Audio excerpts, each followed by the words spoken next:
They do that. I just done one last summer.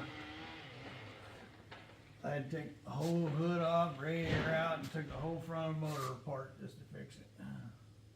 Yeah, he's rebuilt a 3406E. Yeah. He's rebuilt one. I tried to get out of trucking for the third time.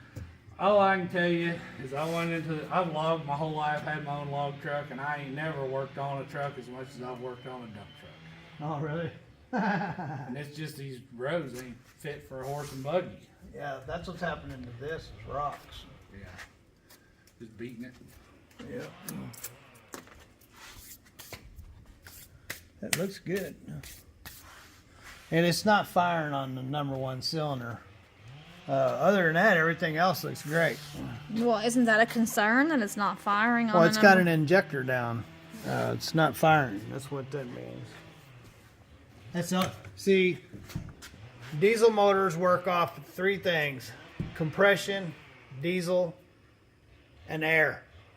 It's getting air, and it's getting diesel, or it's getting air, and it's getting compression. So it leaves one thing, and that would be an injector. And it's been sitting, so it's either a bad injector or it could be clogged up.